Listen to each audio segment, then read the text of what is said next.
Hi Piyush, you recently joined Plus platform. One of your friend recommended. Okay. तो आपको कौन सी class से start करना है पीयूष? आपको स्टार्ट करना है क्लास नंबर फर्स्ट से। जो हमारी फर्स्ट क्लास है ना, वहीं से स्टार्ट करेंगे, क्योंकि हमने पेपर 1 सेक्शन में शुरू किया हुआ है। अभी हम आज पावर का टॉपिक स्टार्ट करेंगे यहाँ पर। तो उसको समझने में आपको थोड़ी डिफिकल्टी होगी, क्योंकि पुराने आपको थिंकर्स उसके लिए कवर करने होंगे। ठीक है, तो आप क्या कर सकते हैं Piyush? Just go to the recordings. ठीक है, जो भी सेशन की रिकॉर्डिंग्स हैं, और पहले जो लेक्चर मैंने लिया है वहां से देखना शुरू कीजिए। ठीक है, कोई डिफिकल्टी आती है पीयूष, तो आप वहां पर जहाँ से पीडीएफ डाउनलोड करते हैं ना, वहां पे एक टेलीग्राम का अभी लेटेस्ट पोस्ट मैंने डाला है, जिसमें टेलीग्राम का ग्रुप लिंक दिया है मैंने। तो वहां से आप डायरेक्टली बैच में ऐड हो जाओगे। ठीक है, so click on that link, automatically Telegram का जो हमारा प्राइवेट ग्रुप है will be added to that. कोई डिफिकल्टी आती है तो आप मुझे टेक्स्ट कर सकते हैं पढ़ते टाइम। आपको कोई सब्जेक्ट या कोई टॉपिक ऐसे समझ नहीं आता है, जो मैंने पढ़ाया है, थ्योरी समझ में नहीं आती है, हाँ, रिकॉर्डिंग सबको क्लासेस की आपको देखनी है। ठीक है, so this is going to be what you have to do for this। बाकी 1 अक्टूबर से इंग्लिश शुरू हो रहा है, लेकिन जितना बाकी के दिन क्या करोगे एक हफ्ते में, you should definitely cover western political thought. अपना कवर कर लो, बेटर क्लैरिटी होगी। बाकी नेक्स्ट मंथ से थोड़ा बहुत शुरू करूंगी मैं, यू नो हमारा एक नया बैच इंग्लिश का, काफ़ी उस पर भी हो जाएगा, but at least for the time being do that. हाँ जी। हाय अंश, आप सुबह नहीं आते हो आंसर राइटिंग क्लास में, क्या प्रॉब्लम है? आपको तो आंसर राइटिंग करनी चाहिए। लास्ट 2 क्लासेस भी अटेंड नहीं की हैं आपने। हाय शुभम, गुड आफ्टरनून। हाय चिन्मय, आप सुबह थे, आपने आंसर नहीं लिखा क्या चिन्मय? ये भी नहीं कर पाए थे, हाँ, दैट आई नो। चलो, आज हम पावर का टॉपिक शुरू करेंगे। तो पुराने जो टॉपिक्स है उसमें किसी को कोई डाउट है? हमने फेमिनिज्म कवर किया था, थ्योरीज ऑफ द स्टेट देखा था, पावर का टॉपिक अब स्टार्ट होगा हमारा। Let me upload the PDF, उसके बाद आज शुरू करेंगे डेस्कटॉप पे। फोन बचा है क्यों?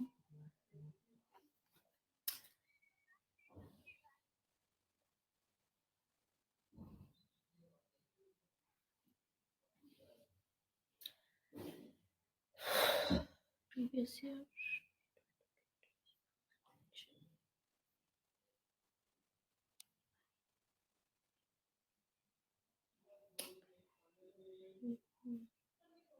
where is paper 1 section A?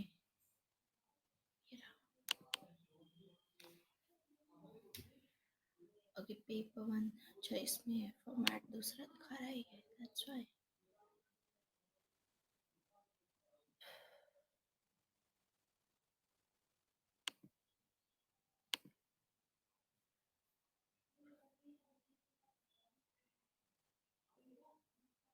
Power कल के लिए कौन सा टॉपिक है आंसर राइटिंग का? कल के लिए आंसर राइटिंग का टॉपिक होगा कार्ल मार्क्स। आपने जस्ट ज्वाइन किया है, नेट कनेक्शन गया था। ओके, कोई इशू नहीं है जिनमें।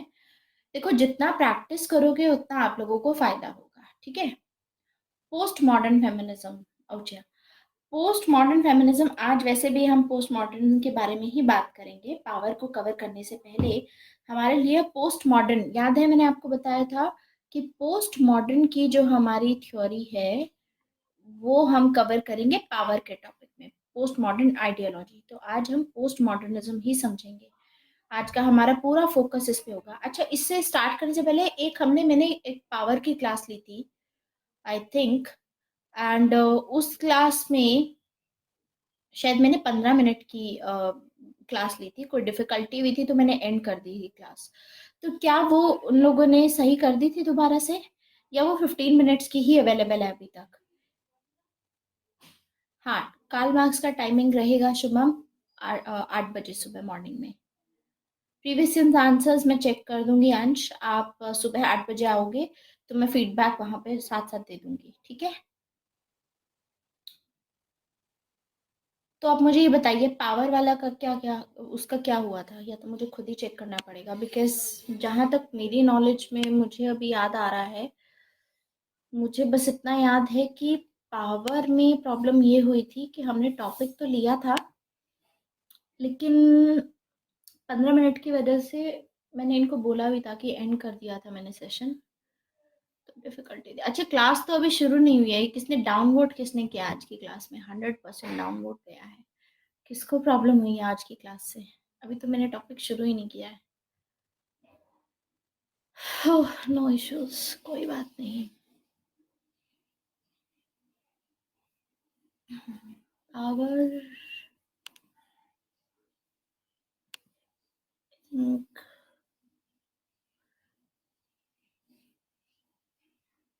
लेट मी सी, डिस्कशन फोरम में देखना पड़ेगा। कोई एक टॉपिक था जिसमें पूरा अपलोडेड नहीं था वो, है ना? कौन सा लेक्चर था वो? Can you please tell me the name of that lecture Shubham, so that I can get it corrected. वो जो भी था 12 मिनट का ही शो हो रहा है। हाँ, कौन सा है, क्या नाम है, कौन सी डेट को लिया गया था? Please tell me. Power one, ठीक है। पावर वन, अच्छा लेट मी सी, ताकि मैं उनको नोटिफाई कर सकूँ ना कि यहाँ पर प्रॉब्लम हो रही है। पावर वन सितंबर 17 को आया था, करेक्ट। ओके,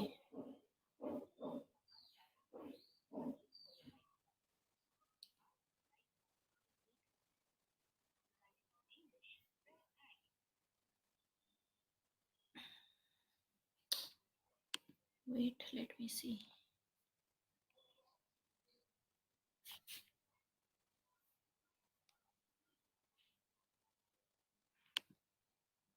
हाँ, ये 12 मिनट्स की क्लास है, तो ये मुझे करनी है।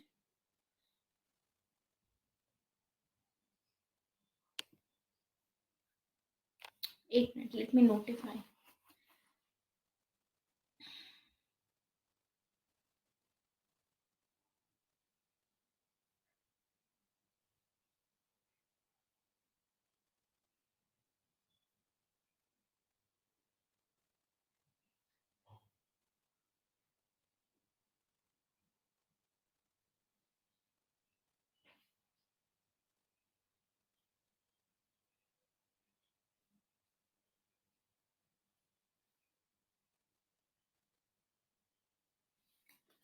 ठीक है, मैंने नोटिफाई कर दिया है। आज का टॉपिक स्टार्ट करते हैं। 17 सितंबर है।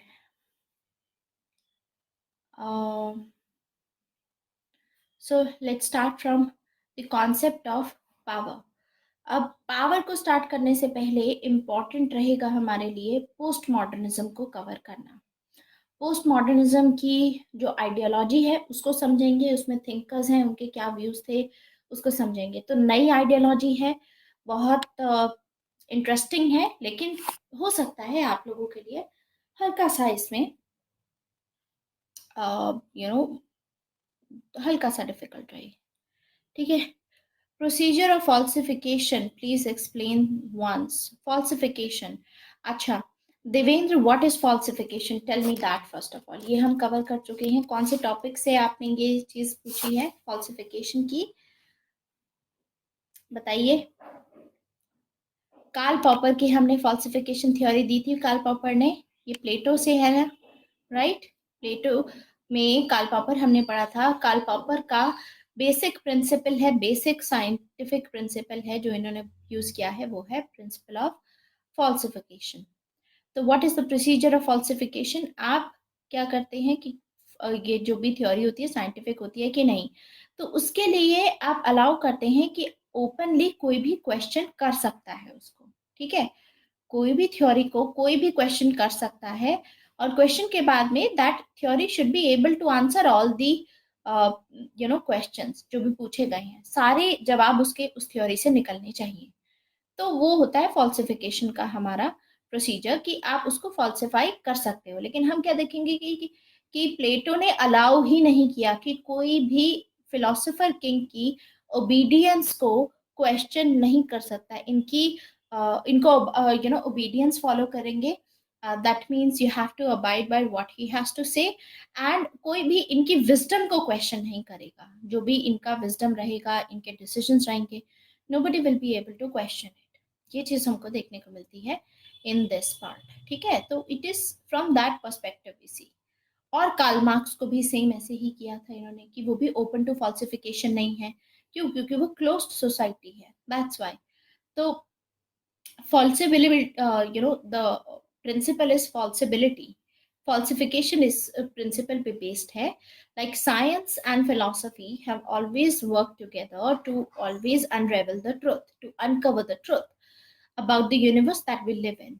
So ऐसा ancient philosophy में भी होता था, that जितने भी ancient philosophy में हम जितने भी field study करते हैं, चाहे medicine हो, psychology हो, law हो, astronomy हो, बहुत सारे होते। तो scientists basically they design their experiment and they try to obtain the results verifying these hypotheses। लेकिन philosophers का क्या होता है? Philosophers are interested in just understanding what factors determine the validity of a scientific principle in the first place। So उसमें देखने को मिलेगा कि जो साइंटिस्ट हैं दे वर्क विद जो भी पैराडाइम्स एस्टैब्लिश होते हैं उस पर काम करते हैं, जो भी फिलोसफर्स क्वेश्चन करते हैं, ठीक है। और लेकिन फिलोसोफर उन पैराडाइम्स को क्वेश्चन करते हैं खुद ही, ठीक है। And then they try to explore कि क्या assumptions थी, क्या ये रहेगा, ठीक है। तो अल्टीमेटली फॉल्सिबिलिटी का this is the assertion that किसी भी hypothesis के लिए it must be disapproval before it can become accepted as a scientific theory। तो जब आप कोई भी थ्योरी दे रहे हो तो उसमें आप अलाउ करें कि दूसरे को, कि दूसरा उसको क्वेश्चन कर पाए, उसको डिसअप्रूव कर पाए। अपॉर्चुनिटी तो दो दूसरों को उसको डिसअप्रूव करने की। अब वो उसमें सक्सेसफुल होते हैं या नहीं होते हैं, ये उन पे डिपेंड करता है। लेकिन किसी भी थ्योरी को साइंटिफिक थ्योरी बोलने से पहले उसको आपको ओपन टू डिसअप्रूवल रखना चाहिए। जैसे कि कोई क्लेम कर सकता है कि अर्थ जो है that is younger than many scientists, they think that, in fact they believe that it was created to appear as though it was older than the deceptive fossils। मतलब ऐसा कुछ साइंटिस्ट ऐसा बोलते हैं। तो एक क्लेम ये आता है कि ये अनफॉल्सिबल है, बिकॉज ये एक ऐसी थ्योरी है जिसको आप फॉल्स प्रूव नहीं कर सकते हो। तो आप अलाउ करो, जैसे कि अर्थ, जो भी फॉसिल्स अर्थ पे पाए जाते हैं, अर्थ उससे भी यंगर है, सपोज ऐसा बोलते हैं हम। तो अब इसको आप अनफॉल्सिफाई करोगे, आप इसमें अब as a scientist you will try to prove कि ऐसा नहीं है, देखो फॉसिल्स की जो एज है वो ये है और अर्थ की उससे ज्यादा है, ठीक है।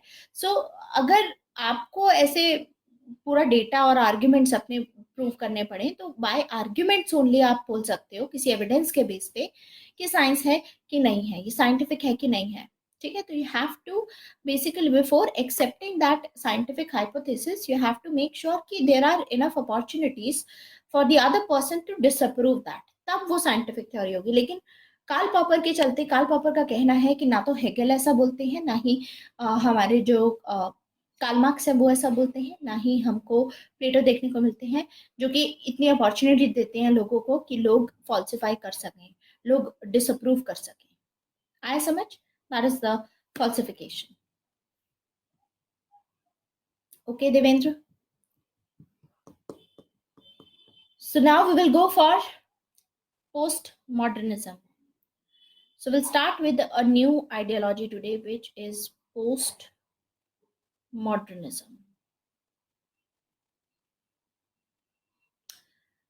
पोस्टमॉडर्निज्म की फिलॉसफी ये इमर्ज हुई है वर्ल्ड वॉर टू के बाद। और कहाँ इमर्ज हुई थी? सबसे पहले फ्रांस में इमर्ज हुई थी। फ्रांस में ये आइडियोलॉजी आई आफ्टर वर्ल्ड वॉर टू। तो स्टेजेस में देखते हैं कैसे बोलते हैं हम। एक होता है मॉडर्न और एक होता है पोस्ट मॉडर्न। दोनों में डिफरेंस क्या है? टाइम पीरियड का डिफरेंस है। सो पहला आता है, हिस्ट्री को अगर हम कैलकुलेट करते हैं, मतलब पीरियड वाइज कैटेगराइज करते हैं, sorry categorize is the word, history को कैटेगराइज करते हैं तो 17th सेंचुरी से लेकर के, यानी जब से नेशन स्टेट का कॉन्सेप्ट स्टार्ट हुआ, ट्रीटी ऑफ वेस्टफेलिया साइन हुई थी 1648 में, तब से लेकर के वर्ल्ड वॉर टू तक का जो पीरियड है, इस पीरियड को हम बोलते हैं मॉडर्न एज। साइंस में अगर कैटेगरी करनी होती है, पॉलिटिकल साइंस में, तो ऐसे की जाती है। देन आता है वर्ल्ड वॉर टू के बाद का स्टेज। तो फ्रॉम वर्ल्ड वॉर टू अभी जो चल रहा है, प्रेजेंट टाइम्स, प्रेजेंट एज, इसको बोला जाता है पोस्ट मॉडर्न एज। यानी बहुत सारे थिंकर्स हैं जो कि वर्ल्ड वॉर टू यानी 1945 के बाद में आएंगे और अपने आइडियाज देंगे, और उनके आइडियाज बहुत डिफरेंट होंगे यहाँ से। क्यों? क्योंकि मॉडर्न एज में साइंस प्रेवलेंट थी।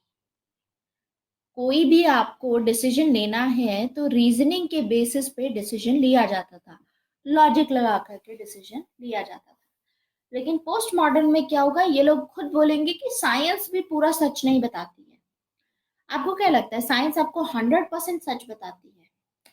Yes, will be having a debate on this, क्योंकि पावर की हमारी फर्स्ट क्लास है, पावर की सेकंड क्लास में कल रखूंगी आप लोगों के लिए।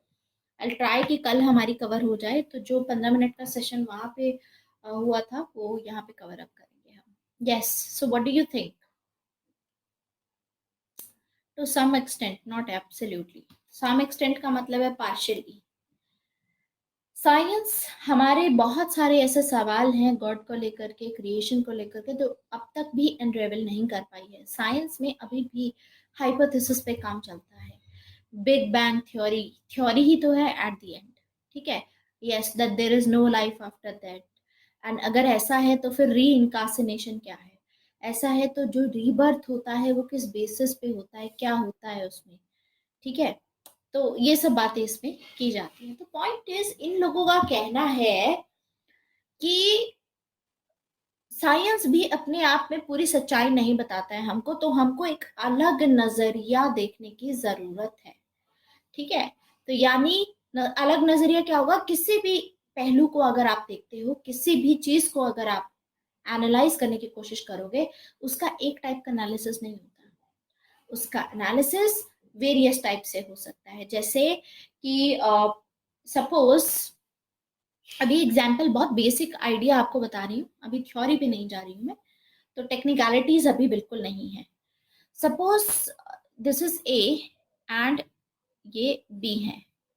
अब ए बी से जेलस थे, ठीक है, और ए ने बी को मारने की कोशिश की, लेकिन अपने बचाव में, अपने डिफेंस में बी ने ए को मार दिया, ठीक है? अब ये तो नहीं मार पाए इसको, अपने डिफेंस में इन्होंने मार दिया। लेकिन अब मान लीजिए कि इन्होंने, बी ने इनको मारा 11:01 पे, मान लीजिए रात को 11:01 पे मारा, ठीक है? अब पॉइंट ये आता है कि एक इंसान आया जिसने ये देखा, वो 11:01 पे इस रूम में एंटर हुआ और उसने देखा कि बी ए को मार रहा था, बस उसने ये देखा।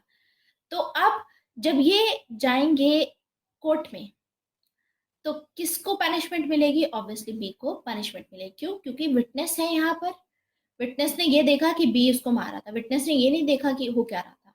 लेकिन लेट्स से दैट एक इंसान, कोई और, अगर यहाँ पे 10:30 बजे से था और 10:30 बजे से प्रेजेंट था, और उसने ये देखा कि पहले ए ने मारने की कोशिश की, उसके बाद बी ने मारा। जैसे सपोज कोई गार्ड था, वहां से जा रहा था और इस तरीके से, ठीक है, तो देख रहा था कि क्या हो रहा है। तो अब इनकी जो विटनेस जाएगी जज के सामने, तो ऑब्वियसली उसके चलते राइट ऑफ डिफेंस है हर किसी के पास अपना। तो अगर अपने बचाव में किसी को मार रहे हो तो आपको फिर पनिशमेंट नहीं दी जाएगी, ये रूल है हमारा, ठीक है?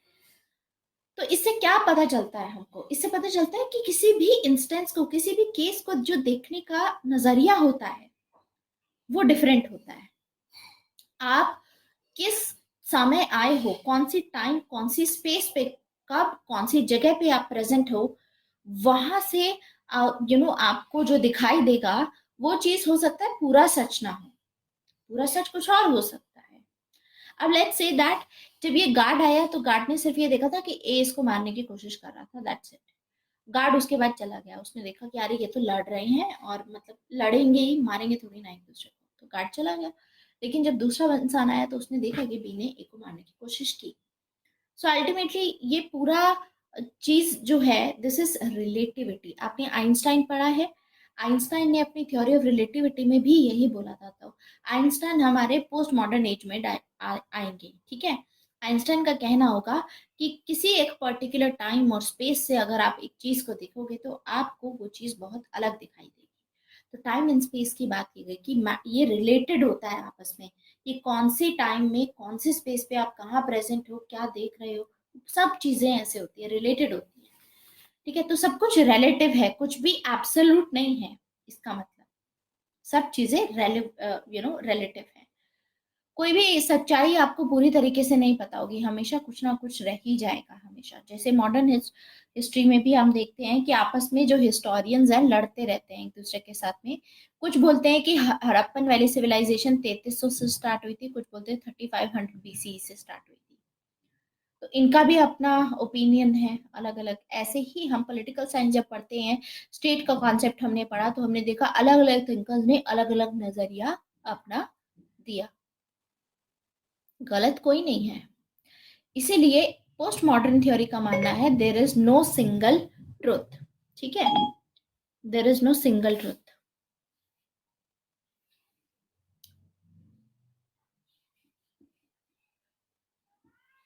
ये बोला इन्होंने, difference of time and space always make things debatable. Exactly, इसीलिए तो यही तो बात बोली गई है कि एक सच्चाई तो है ही नहीं,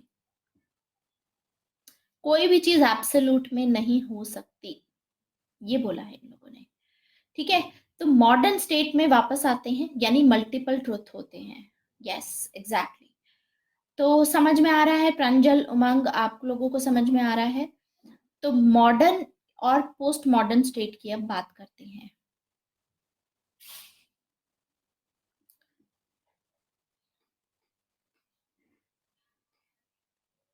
मॉडर्न स्टेट यानी नेशन स्टेट का कॉन्सेप्ट। नेशन स्टेट हमने पढ़ा था कि चार फीचर्स होते हैं नेशन स्टेट के। एक होता है territory, population, government and sovereignty. ठीक है, अब नेशन स्टेट में एक तो टेरिटरी बहुत इंपॉर्टेंट होती है, यानी बॉर्डर्स होने चाहिए, बॉर्डर्स के बेसिस पे ऐसे पूरा डिवाइडेड था। एंड इसमें सेंट्रलाइजेशन थी, कि एक सेंटर था, सेंटर के पास में सारी पावर्स थी।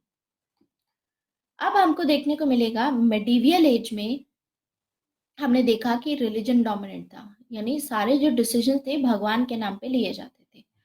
मॉडर्न एज में हमने देखा कि साइंस ज्यादा प्रेवलेंट थी, तो साइंस के ऊपर ही आगे याद करो, साइंस से ही सॉवरेनिटी का कॉन्सेप्ट आया था। क्या कॉन्सेप्ट था साइंस में सॉवरेनिटी का? साइंस यूज किया था किसने? थॉमस हॉब्स ने। थॉमस हॉब्स ने रेजोल्यूटिव कंपोजिटिव इंडेक्स को लेकर के ये बोला था कि जो हमारे ब्रेन की जो मूवमेंट होती है वो दूसरे ब्रेन की जो मूवमेंट होती है उससे सिमिलर नहीं होती। वो नहीं समझ पाते कि दूसरे के ब्रेन में क्या मूवमेंट्स हो रही हैं। यानी अगर जो पेन हमें हो रहा है वो सामने वाले को नहीं होगा, सामने वाला हमारे लिए परेशान हो सकता है लेकिन उस लेवल का पेन तो नहीं झेल पाएगा। तो उसके बेसिस पे इन्होंने इसीलिए बोला था कि मैन यूटिलिटेरियन होता है, और उसके बेसिस पे इन्होंने बोला स्टेट के अंडर में जाएगा। ठीक है, सो ये सेम एग्जाम्पल हमने देखा था। एंड अब आती है बारी पोस्ट मॉडर्न की। अब पोस्ट मॉडर्न चीज ये बोलती है कि हम एक लाइफ को एक पर्टिकुलर वे में डिफाइन नहीं कर सकते, उसके मल्टीपल पर्सपेक्टिव हो सकते हैं। डिफरेंट डिफरेंट सोच लगा करके, डिफरेंट डिफरेंट आइडियाज लगा करके हम किसी को भी कैसे भी डिफाइन कर सकते हैं। यानी ये लोग डाइवर्सिटी को एक्सेप्ट करते हैं, दे रिकॉग्नाइज डाइवर्सिटी, कि डिफरेंट डिफरेंट पर्सनल लॉज हो सकते हैं। इसका मतलब यानी जो पोस्ट मॉडर्निस्ट होंगे इन लोगों के लिए ये बोलते हैं कि different different personal laws exist कर सकते हैं। अब बारी आती है कि डिफरेंट डिफरेंट लॉज जब एग्जिस्ट कर सकते हैं तो यानी अल्टीमेटली जब तक भी आप रॉन्ग प्रूव नहीं करोगे इनको, वो सभी के सभी सच है। लेकिन कोई भी कंप्लीट नॉलेज नहीं है, कोई भी एब्सोल्यूट मटेरियल नहीं है। हाँ, इसीलिए कॉन्फ्लिक्ट तो रहेगा ही रहेगा। ठीक है, लेकिन साइंस में क्या होता है, साइंस में अल्टीमेट थ्योरीज दी जाती हैं। साइंस में जैसे साइंस में एक ही चीज फॉलो की जाएगी। इंडस्ट्रियलाइजेशन आया साइंस की वजह से, तो कॉन्ट्रैक्ट साइन हुआ। कॉन्ट्रैक्ट का मतलब एक ही डॉक्यूमेंट, एक ही डॉक्यूमेंट का मतलब होमोजेनाइजेशन आया, कि सभी लोगों को एक ही टाइप के रूल से गाइड किया जाएगा। यानी हम देखेंगे वेस्टर्न कंट्रीज में इसीलिए यूनिफॉर्म सिविल कोड वहां पर लागू है और इंडिया में नहीं है। India is a diverse country, diverse religion है, डाइवर्स कल्चर है, यहाँ पर UCC uniform civil code applicable नहीं है। लेकिन साइंस की वजह से ही मॉडर्न नेशन स्टेट में यूनिफॉर्म सिविल कोड की बात की गई, इंडिया में भी बात की जाती है कि लागू करना चाहिए। समझ में आया?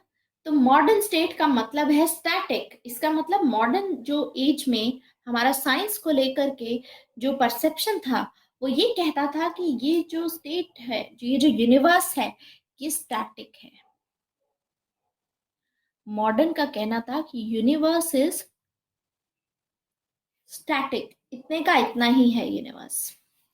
ठीक है, और यूनिवर्स ऑर्डर में है, एक ऑर्डर बना हुआ है यूनिवर्स का, एक ऑर्डर है। ठीक है, और इसमें क्या होता है, ये एनलाइटनमेंट की बात हो रही थी, यहाँ पे आइडियाज आ रहे थे कि यही आइडियाज फॉलो करने चाहिए। और मटेरियलिस्टिक चीजों के पीछे मॉडर्न की वजह से कैपिटलिज्म के अंडर में मटेरियलिज्म काफी बढ़ रहा था। तो ये सभी मॉडर्न स्टेट में अभी तक हम बढ़ते आए हैं। अब पोस्ट मॉडर्न का क्या कहना है, हमारे लिए ये ज्यादा इंपॉर्टेंट है। पोस्ट मॉडर्न जो थिंकर्स होते हैं, जैसे इसमें डेरिडा आ जाएंगे, मिशेल फुकोल्ट आ जाएंगे, नीचे आ जाएंगे, बहुत सारे स्कॉलर्स हैं। तो इनका कहना होगा पोस्ट मॉडर्न में कि यूनिवर्स स्टैटिक नहीं है, यूनिवर्स एक्सपैंडिंग है। यानी कोई भी चीज अगर आप आज देख रहे हो वो कल को चेंज हो जाएगी। यूनिवर्स इज एक्सपैंडिंग, कोई एब्सोल्यूट नहीं है इसका मतलब। यूनिवर्स एक्सपैंड होता जा रहा है और इसीलिए यूनिवर्स इज इन कयास। ऑर्डर नहीं है यूनिवर्स में, कयास है। कहाँ पर कौन सा रूल अप्लाई होता है कुछ नहीं पता, बस हो रहा है। तो आप एक्सप्लेन नहीं कर पाओगे। जैसे साइंस में एक्सप्लेन करने की कोशिश की जाती है, धरती ऐसे बनी और मतलब ये पूरा ऐसे होगा, पूरी सिचुएशन जो होती है, तो वो मानते हैं कि कोई एक ऑर्डर में काम करता है कि जब ऐसा होता है, मान लीजिए कि टेम्परेचर इतना जाता है तो बॉइलिंग पॉइंट से सॉरी नॉर्मल जो वाटर का होता है टेम्परेचर, उसको एक पर्टिकुलर आप टेम्परेचर पे अगर उसको डालते हो तो फिर वो बॉइलिंग में वेपर्स में कन्वर्ट हो जाता है, दैट मीन्स। ठीक है, सो दैट मीन्स ये लोग ऑर्डर देखने की कोशिश करते हैं, ये लोग स्ट्रीमलाइन करने की कोशिश करते थे। साइंस हमेशा हमेशा आंसर को, सब चीजों को स्ट्रीमलाइन करने की कोशिश करती है। लेकिन जो पोस्ट मॉडर्न है ये बोलते हैं कि ऐसा नहीं है, यूनिवर्स इज इन केओस।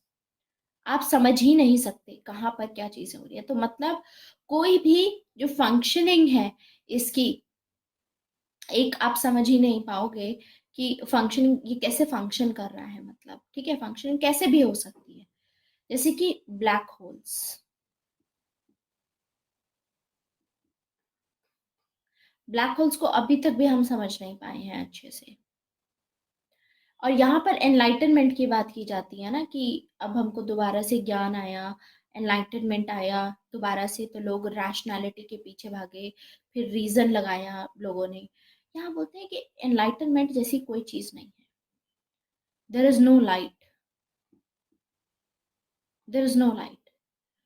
सब कोई इस पूरी दुनिया में जो आइडियोलॉजीज अपनी बता रहे हैं, ये बोलते हैं सब सब लोग स्टोरी टेलर्स हैं।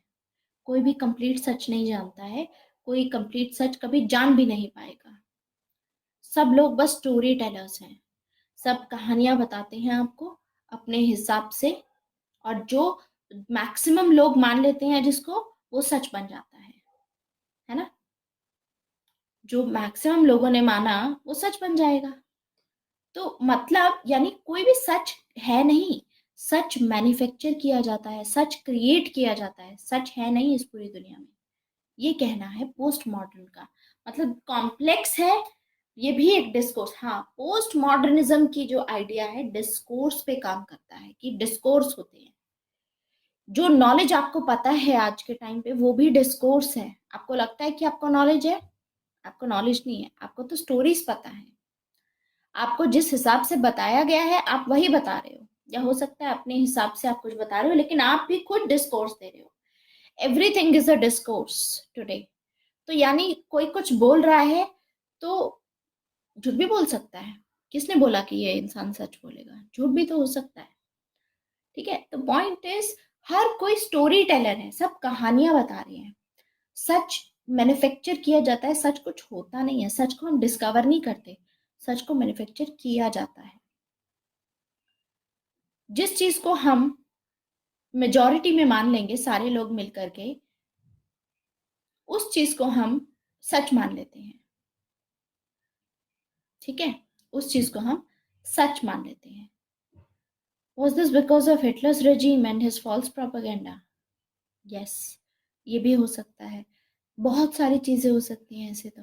ठीक है, हर थ्योरी में इसीलिए ड्रॉबैक होता है, चाहे कोई साइंटिफिक। अच्छा, इन लोगों का मानना है कि मान लो आपने 1 लाख बार एक एक्सपेरिमेंट किया और हमेशा उस एक्सपेरिमेंट में यही आया कि आपने एक पर्टिकुलर, सपोज एक बाउल लिया, उसमें आपने कोई सोल्यूशन डाला, और सोल्यूशन डालने के बाद उसके ऊपर से कोई ड्रॉप्स डाले, तो जब भी वो ड्रॉप्स जाते थे तो ये ब्लू कलर होता था सपोज। ठीक है, और ये लेट्स से रेड कलर में कन्वर्ट हो गया सपोज। ठीक है, ऐसा होता है। तो 1 लाख बार ये हुआ, तो हमेशा साइंस ने ये बोल दिया कि जब भी ऐसा होगा, इसमें ये मिक्स होगा, तो ये हमेशा रेड कलर बन जाएगा। लेकिन इसका मतलब ये नहीं है कि अल्टीमेट सच है। अभी भी पॉसिबिलिटी है कि इसके बाद जब एक और बार एक्सपेरिमेंट किया जाएगा, 1 लाख 1, अब अगर एक्सपेरिमेंट किया गया तो भी पॉसिबिलिटी रहेगी कि ये ब्लू कलर ग्रीन में कन्वर्ट हो सकता है, ग्रीन में कन्वर्ट हो सकता है, यू नेवर नो। इसीलिए रिसेंटली जैसे आपने न्यूज में भी देखा होगा, I think it was related to HIV और समथिंग, जिसमें एक स्टडी कंडक्ट की गई थी, एक्सपेरिमेंट कंडक्ट किया था साइंटिस्ट ने, कि कुछ एंटीबॉडीज डाली थी जो भी पेशेंट थे उनके अंदर में, एंड उनमें से अभी तक पहले एक ही केस आया था जिसमें HIV उनका पूरा 100% क्योर हो गया था, एक इंसान का। उसके बाद से काफी टाइम लगा, फिर उनको दोबारा उन्होंने वही सेम चीज जानने की कोशिश की, ऐसा क्यों हुआ कि इनका पूरे तरह क्योर हो गया HIV वाला। ठीक है, तो सेम चीज अभी रिसेंटली भी एक और चीज आई थी, रिसेंटली भी एक और हैं जिनके ऊपर मेडिकेशंस एक्सपेरिमेंट किए गए थे, कुछ इंट्रोड्यूस किया गया था, और उनका भी 100% क्योर हो चुका है। तो पॉइंट इज कि सेम मेथड इतनी बार ट्राई किए गए, इतने पेशेंट्स पे ट्राई किए गए, किसी के अंदर, किसी के लिए वर्क नहीं किया, लेकिन फॉर दीज 2 पेशेंट्स, अब उनको क्योंकि 2 पेशेंट्स देख चुके हैं कि हाँ एक और, मतलब वो पहले उन्होंने सोचा बाय एक्सीडेंट कुछ ऐसा हुआ होगा, लेकिन अब now that they have got this second patient also, तो इसका मतलब HIV इज क्योरेबल नाउ। ठीक है, सो अब they are trying to find out कि क्या चीज है, तो बहुत जल्दी ये ब्रेक थ्रू हो जाएगा कि उसमें क्या। तो मतलब हमेशा पॉसिबिलिटी रहेगी कि आप जो सच जानते हैं उसमें कुछ ना कुछ चेंज आ जाए। तो यानी सच्चाई कोई भी नहीं है, सच्चाई को तो मैन्युफैक्चर किया जाता है। यानी हम जो चीजें बताते हैं, इनफैक्ट ये भी बोला जाता है कि आप जो लोगों से पूछते हो, वी स्पीक टू हाइड। हम कोई भी चीज बताते हैं लोगों को तो वो हमको छुपाने के लिए बताते हैं, रिवील करने के लिए नहीं बताते हम लोगों को। आधी बातें छुपा ली जाती हैं। This ideology leave space for loopholes in alteration. हाँ, ये आइडियोलॉजी लूप होल में ही है खुद ही। ठीक है, अभी बहुत, लेकिन बहुत इंटरेस्टिंग है, बिकॉज दैट इज हाउ पूरी सोसाइटी इसी से गवर्न है। Do you know that? आप लोग अपने घर पे बैठे हुए हो, और अभी आप लोग ये लेक्चर देख रहे हो, आपको हो सकता है अपने किसी फ्रेंड पे गुस्सा आ रहा हो, और इतना ज्यादा गुस्सा आ रहा हो that you want to murder that person. Will you be able to murder? नहीं। क्यों? क्यों नहीं मर्डर करोगे? बिकॉज कोई तो नहीं देख रहा आपको, मान लीजिए कोई देख भी नहीं रहा है, बट क्यों नहीं करोगे? बिकॉज यू नो कि ऐसी काउंटलेस आईज हैं सोसाइटी की जो आप पे नजर रखी हुई है कि अगर आपने कुछ गलत किया तो आपको पुलिस पकड़ेगी फिर। ठीक है, पता तो चल ही जाएगा। ठीक है, so this is the thing that हमारे जो सोच में रहता है, तो मतलब गवर्नमेंट इसी आइडियोलॉजी का फायदा उठाती है। इसका फायदा उठा करके गवर्नमेंट हमारे ऊपर, हमको गवर्न करती है, उसको बोलते हैं गवर्नमेंटैलिटी। तो ये पॉइंट भी आएगा इसमें कि गवर्नमेंट कैसे यूज करती है पोस्ट मॉडर्निज्म का। या आज के टाइम पे क्या मतलब बोल रहे हैं पोस्ट मॉडर्निस्ट। तो पोस्ट मॉडर्निज्म शुरू करते हैं, ये तो बहुत ही बेसिक था जो मैंने आपको बताया, ठीक है। तो ये बोलते हैं कि ट्रू और फॉल्स का कोई पैरामीटर नहीं होता, कि ये चीज सच है या ये चीज गलत है, राइट और रॉन्ग का कोई पैरामीटर नहीं होता। व्हाट मैटर्स इज कि या तो आपके पास में पावर है, ठीक है, उस चीज की, या you are out of power. सच नहीं है इसमें कुछ भी, गलत नहीं है। अगर आपके पास में पावर है तो आप लोगों को बोलोगे कि ये चीज सच्चाई है, लोग मानेंगे भी। जैसे जिन लोगों के पास में पावर होती है, पैसा होता है, उनके लॉयर्स इतने स्ट्रांग होते हैं कि अगर उन्होंने मर्डर किया भी नहीं होता सपोज, तो भी वो लोग ये प्रूफ जरूर कर देंगे कि वो तो थे ही नहीं मर्डर की साइड पे। You just need to have a good lawyer, you need to hire a good lawyer. सब बिकता है ना। तो ये पावर के बेसिस पे होता है। अगर आपके पास में पावर है तो आप सच बोलोगे, तो मतलब आप सच के साथ, तो पावर नहीं है तो फिर वो आपके लिए काम नहीं करेगा। तो वही सेम चीज इसमें सारी, अभी ये जो आइडियाज है, रफ आइडियाज मैं प्लॉट कर रही हूँ, इसको साथ में हम डिस्कस करके पूरी थ्योरी बनाएंगे अभी, ठीक है। So will start with now what is post modernism. थोड़ी टेक्निकलिटीज पे आते हैं। पोस्ट मॉडर्निज्म एक मूवमेंट है, इट्स अ मूवमेंट। कब एमर्ज हुई थी? वर्ल्ड वॉर टू के बाद में। और वर्ल्ड वॉर टू के बाद में क्यों एमर्ज हुई थी? क्योंकि उस टाइम पे कुछ मॉडर्निटी के फीचर्स थे जिसको लेकर के लोग बहुत ही ज्यादा परेशान थे, एंड इसीलिए सबसे पहले एज अ रिएक्शन, मॉडर्निटी को के अगेंस्ट में रिएक्शन के तौर पे ये उभरेगी। जैसे कि आप सोचो, वर्ल्ड वॉर टू से पहले क्या हुआ था? वर्ल्ड वॉर टू में ही हिटलर ने कितना मास एग्जीक्यूशन किया था लोगों का, जिसमें लोगों को ये मिथ ऐसे सच बोल करके बताया गया कि सुपीरियर है, तो सभी लोगों ने यही माना कि हम सुपीरियर है। तो उनको लगा ये तो सच है, ये तो सच है कि हम सुपीरियर हैं। और उसके बेसिस पे उन्होंने ये भी माना कि डार्विन की ये थ्योरी थी कि सर्वाइवल ऑफ द फिटेस्ट। इसीलिए किसी को भी गिल्ट नहीं था। जो भी हिटलर के ऑफिसर्स थे, जो भी एग्जीक्यूट कर रहे थे, उनको बिल्कुल भी गिल्ट नहीं था, बिकॉज वो उस चीज को सच मान रहे थे। तो ये बताना चाहते हैं कि जिस चीज को आप सच मानते हैं, सच को देखने का अलग नजरिया हो सकता है। और सारी इस पे प्रॉब्लम क्या है? मॉडर्निटी की। तो ये सबसे पहले स्टार्ट हुआ पोस्ट मॉडर्निज्म की ideology literature, art and philosophy में सबसे पहले आया। उसके बाद पॉलिटिक्स में, पॉलिटिकल फिलोसफी में आया। अभी रिसेंटली ही पॉलिटिकल फिलोसफी में पोस्ट मॉडर्निज्म की आइडियोलॉजी इंट्रोड्यूस की गई है। तो क्योंकि मॉडर्न वे ऑफ लाइफ जैसे हम जीते थे अपनी, उससे लोग काफी डिससेटिस्फाइड थे। जैसे कि आप देखोगे मॉडर्निटी की वजह से कितनी ज्यादा लड़ाइयां हुई हैं, आपस में सारे देश लड़ रहे थे। इनफैक्ट मॉडर्निटी की वजह से ही एनवायरनमेंट का कितना एक्सप्लॉयटेशन हुआ, इंडस्ट्रियलाइजेशन हुई तो कितना कार्बन, आप देखोगे फुटप्रिंट जो होता है, कितना ज़्यादा कार्बन एमिट किया गया, जिसकी वजह से आज क्लाइमेट चेंज हमको देखने को मिलता है। मॉडर्निटी ने मैन को कंज्यूमर के लेवल पे ला दिया, कि आप सिर्फ कंज्यूमर हो, आप ये चीज़ें खरीदो, तो होमोजेनाइज कर दिया। कल्चर वाइज आप अब अलग नहीं सोच सकते। मॉडर्निटी आज क्या करती है? मॉडर्निटी आज हम जो सोच रहे हैं, हमारे दिमाग में अभी भी वही चल रहा है, उसी पर्सपेक्टिव से कि साइंस से सोचो, रैशनैलिटी से सोचो, कोई डिफरेंस नहीं होता है, सब इक्वल होते हैं। मतलब यही सेम चीजें सोचते हैं हम। हाँ, Chinmay, you are right. Truth is not even a concept, truth is relative. Truth कोई कॉन्सेप्ट नहीं है, ट्रुथ इज रिलेटिव। तो आज के टाइम पे जो भी आपकी सोच है, जो भी एब्सोल्यूट चीज सोच करके आप चल रहे हो कि हम सभी इक्वल हैं और ये सब चीजें हैं, ये इस वजह से है क्योंकि मैक्सिमम लोग ये सोच रहे हैं, इसको सच मान लिया गया है। वरना 1000 सालों तक जब भगवान में माना जा रहा था, तो क्या उसमें कुछ आज तो हमें फ्लॉ दिखता है उसमें, कि बड़े पागल लोग थे। 1000 सालों तक सिर्फ जो चीज देख नहीं सकते थे उसके नाम पे सबको एग्जीक्यूट किया जाता था, समझे?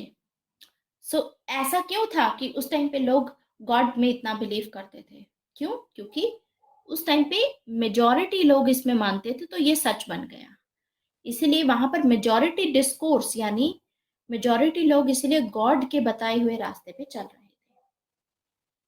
बाद में जब साइंस आई, तो साइंस ने ये, आज हम बोलते हैं ना जिसको, रैशनलाइजेशन को, तो साइंस भी वही कर रही है जो गॉड कर रहे थे, जो गॉड का यूज करके करवाया जा रहा था पहले। क्योंकि मैक्सिमम लोग गॉड के नाम पे सुन रहे थे, तो गॉड को 1000 सालों तक रखा। आज लोग साइंस के नाम पे सुनते हैं, तो पावर को बुर्जुआजी क्लास साइंस के नाम पे यूज करती है। तो अब इसके पीछे की प्लॉटिंग सुनते हैं कि कौन क्या इससे फायदा उठा रहा है। फायदा कौन उठा रहा है? फायदा उठा रहे हैं बुर्जुआजी क्लास। जो रिच लोग हैं वो फायदा उठा रहे हैं। जो रिच लोग हैं इसी के थ्रू पावर को एक्सरसाइज करते हैं। उनके हाथ में पावर है, फोर्स नहीं करेंगे वो कभी। अब आपको ग्रामशी का आइडिया याद है, हेजीमनी डेवलप करते हैं। लेकिन यहां पर क्या होगा? एक तरीका नहीं तो दूसरा तरीका सही, एडवर्टाइजमेंट के थ्रू आपकी सोच बदलने की, आपकी सोच को कंट्रोल में करने की कोशिश, ये सब चीजें दिखा करके। तो पावर को ये लोग यूटिलाइज करते हैं, इस तरीके से एक्सरसाइज करवाते हैं कि आप डिसिप्लिन खुद को करोगे। आप खुद ऐसा कोई वो नहीं करोगे। अब हम क्या बोलते हैं, जैसे religion, religion is a disciplinary tool, ये बोला जाता है कि रिलीजन एक यूटिलिटेरियन अप्रोच के साथ में जब एनालाइज करते हैं कि रिलीजन की अपनी यूटिलिटी है, रिलीजन को हम एज अ टूल यूज कर सकते हैं अपने एंड्स को अचीव करने के लिए। सेम चीज अब साइंस के साथ हो रही है। पहले बुर्जुआजी क्लास रिलीजन का यूज करती थी ताकि लोग इनके अगेंस्ट में लड़ाई ना करे। आज बुर्जुआजी क्लास साइंस का यूज कर रही है। तो साइंस का यूज करके पावर एक्सरसाइज कर रही है हम पे, और हम खुद को ही डिसिप्लिन करते हैं, खुद स्टेबिलिटी बना के रखने की कोशिश करते हैं। So that's the thing. अब जैसे आज के टाइम पे देखोगे आप, होमोसेक्सुअलिटी को लेकर के, स्पेशली मॉडर्न एज में, होमोसेक्सुअल जितने भी थे, माना जाता था, एबनॉर्मल माना जाता था होमोसेक्सुअलिटी को, कि ये एबनॉर्मल है।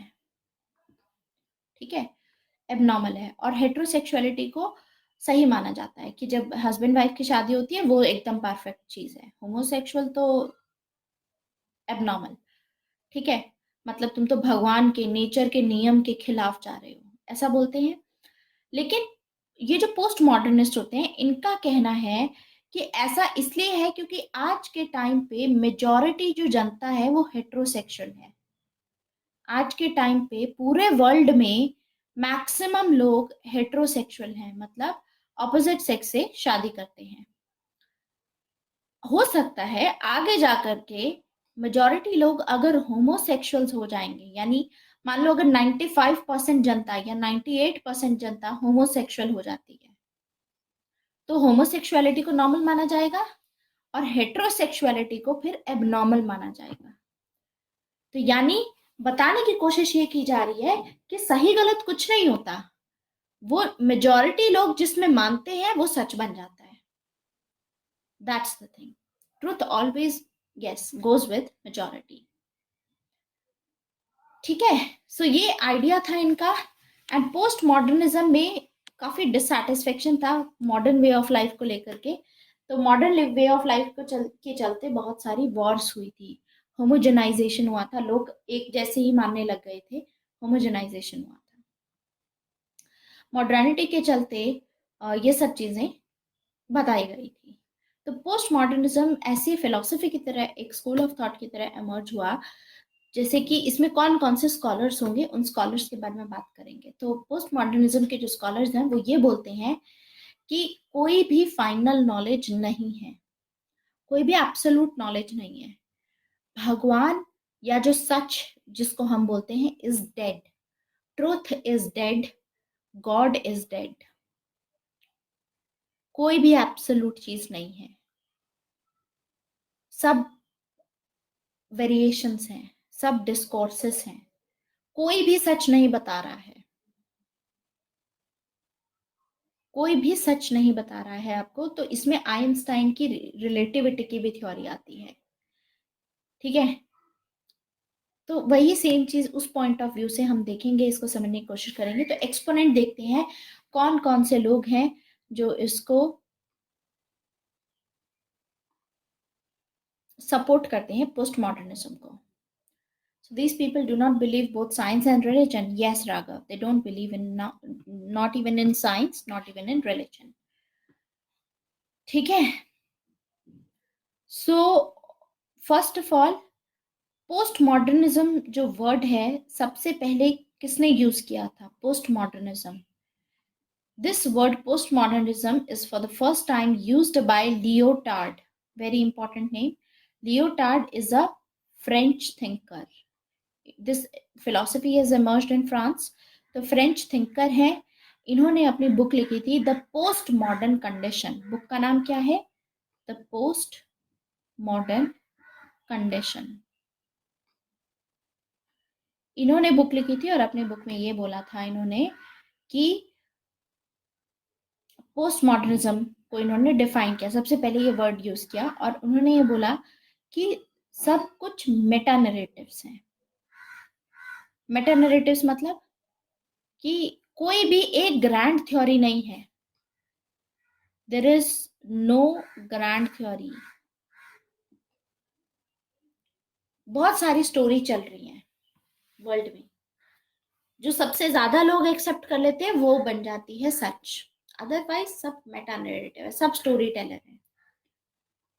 ठीक है, अब ऐसे ही और एक और स्कॉलर हैं जिनका नाम है मिशेल फुको।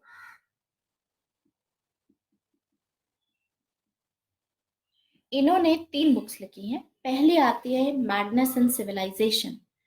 इसको याद रखिए, madness and civilization. Madness and civilization में मिशेल फुको बोलते हैं कि जो लोग माइनॉरिटी में हैं वो मैड लगते हैं लोगों को, जैसे होमोसेक्सुअल्स। आज के टाइम पे जो होमोसेक्सुअल्स हैं, जो ट्रांसजेंडर्स हैं, ये सभी माइनॉरिटी में आएंगे।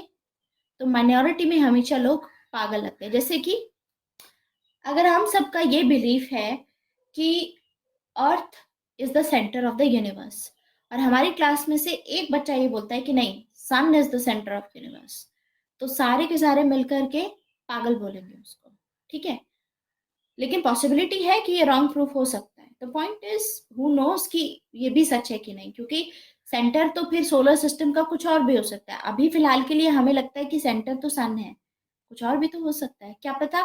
जब तक हमेशा पॉसिबिलिटी रहती है कि उसमें कुछ ना कुछ चेंज आए, जब तक वो चेंज नहीं आएगा तब तक ये डिस्कोर्स डोमिनेंट रहेगा। साइंस के साथ प्रॉब्लम क्या है, साइंस भी हर सवाल को नहीं सॉल्व कर पाती है, साइंस भी मैक्सिमम सवाल को सॉल्व कर पाती है। तो साइंस में जो थ्योरीज होती हैं, बहुत सारी थ्योरी होती है। जैसे आपने साइंस में बहुत थ्योरीज पढ़ी होंगी अपने स्कूल में कि पहले ये थ्योरी आई थी, फिर आगे एक और थ्योरी आई, लेकिन उस थ्योरी ने फिर उसको बताया। जैसे हम ज्योग्राफी की थ्योरीज पढ़ते हैं कि पहले इन्होंने ये बोला था, पहले एक्सेप्ट ये कर रहे थे जो भी जोग्राफर्स थे, आगे जाकर के उन्होंने बोला कि नहीं, प्लेट मूवमेंट्स होती हैं उसकी वजह से ही होता है। तो अल्टीमेटली जो सबसे एक्सेप्टेबल चीज आती है वो चीज होती है, लेकिन एब्सोल्युटली कोई आंसर नहीं कर पाता है। मान लो एक थ्योरी आई, बहुत सारे क्वेश्चंस हैं साइंस में कि ये वर्ल्ड कैसे बना, इस थ्योरी ने 2 क्वेश्चन आंसर कर दिए, तो क्योंकि मैक्सिमम इसी थ्योरी ने आंसर किए हैं तो अब ये थ्योरी सच मानी जाएगी। लेकिन अब मान लो थ्योरी नंबर 2 आई, थ्योरी नंबर 2 ने इसको काटते हुए ये आंसर भी किया अपने तरीके से, दूसरा भी किया और तीसरा भी किया, लेकिन अभी भी चौथा रह गया। वो नहीं कर सकती चौथा आंसर, लेकिन 3 तो कर दिए, तो यानी कहीं ना कहीं क्लोज है। ये सभी एजम्पशंस पे बेस्ड होती हैं, इसी वजह से एब्सोल्यूट ट्रुथ कोई नहीं बताता। सारा आंसर्स, साइंस में हमारे सभी आंसर्स नहीं दे पाती है, लेकिन क्योंकि मैक्सिमम आंसर साइंस से आज हमको मिल रहे हैं, इसीलिए हम एक्सेप्ट कर रहे हैं। कल को हो सकता है कुछ ऐसी चीज आए जो साइंस के ऊपर हो, कल को मान लो साइंस के ऊपर हो तो हम उसको मानने लग जाएंगे।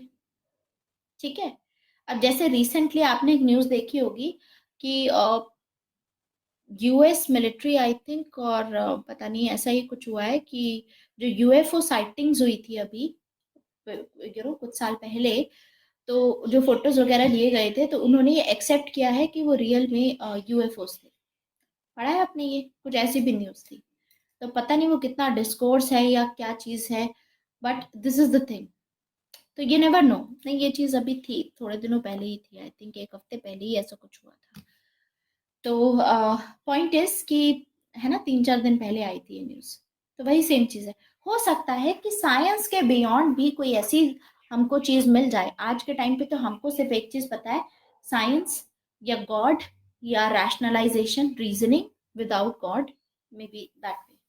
क्योंकि अभी, तो आगे हो सकता है कि आगे जाकर के हमको पता चले कुछ और चीज, कि जिसको हम गॉड मान रहे हैं हो सकता है वो एलियंस। तो कितनी सारी थ्योरीज होती है, मूवीज में भी सेम माना जाता है कि जो हमारा हमको जो हमारा जो ओरिजिन हुआ था वो एक्चुअली एलियंस आए थे प्लैनेट पे। ऐसे एक आधी मूवीज में बताया जाता है। तो बहुत सारे डिस्कोर्सेज घूम रही हैं, बहुत सारी स्टोरीज चल रही हैं। उनमें से कौन सी सही है किसी को नहीं पता, और वो सही भी है कि नहीं ये भी नहीं पता, कोई मिलेगी ये भी नहीं पता। लेकिन जब तक आधे से ज्यादा चीजें आंसरेबल हैं, तब तक हम साइंस को एक्सेप्ट कर रहे हैं। कल को कोई और चीज मिलेगी जिसके बेसिस पे हम मैक्सिमम आंसर्स अपने दे पाएंगे, तो हम उसको फॉलो करेंगे। तो this is what they are telling us. तो इनका मानना है कि कोई एक ग्रैंड थ्योरी नहीं है, इसीलिए आज के टाइम पे ट्रांसजेंडर्स को एक्सक्लूड किया जाता है। लेकिन इंडिया में आप देखोगे पुराने जमाने में, अगर आप इंडिया की लिटरेचर भी पढ़ो, तो उसमें पता चलेगा कि सोसाइटी का पार्ट हुआ करते थे ट्रांसजेंडर्स। बहुत सारे ऐसे थे जो उस टाइम पे इनक हुआ करते थे, जो हमारे इंडियन सोसाइटी में एक्सेप्ट किए जाते थे। लोग उनको एक्सेप्ट करते थे, उनके साथ में ऐसा नहीं करते थे जैसे आज के टाइम पे ट्रांसजेंडर्स या होमोसेक्सुअल्स के साथ में ट्रीटमेंट किया जाता है। एक्चुअली में ये हमारा जो ट्रीटमेंट जो हम सोचते हैं, ये हमारी सोच कहाँ से बदली? ब्रिटिशर्स के आने की वजह से। क्योंकि ब्रिटेन में वहां ये ट्रेडिशन था कि होमोसेक्सुअलिटी को पाप माना जाता था। तो इंडिया में ऐसा नहीं था, इंडिया के लिटरेचर में हम लोगों ने एक्सेप्ट किया हुआ था पहले से ही। लेकिन उनके वहां पे ऐसा ट्रेडिशन था, तो जब ब्रिटिशर्स आए तो उसके चलते हमको लगा कि हाँ यार ये लोग सिविलाइज्ड हैं, हम लोग शायद सिविलाइज नहीं हैं करके, और हमने इनको अलाउ किया हमारे ऊपर गवर्न करने का। ठीक है, गलती कहीं ना कहीं हमारी भी है, सिर्फ उनकी गलती नहीं है, गलती अपनी भी होती है। तो सच को देखने का जो नजरिया होता है दोनों साइड से होता है, सच कहीं से भी इमर्ज हो सकता है। ठीक है, सो पॉइंट इज, इसमें ये चीज मानी जाती है दैट कि डिस्कोर्स होता है, और इसीलिए ये बोलते हैं। मिशेल फुकॉल्ट ने अपनी बुक का नाम था इनकी मैडनेस एंड सिविलाइजेशन।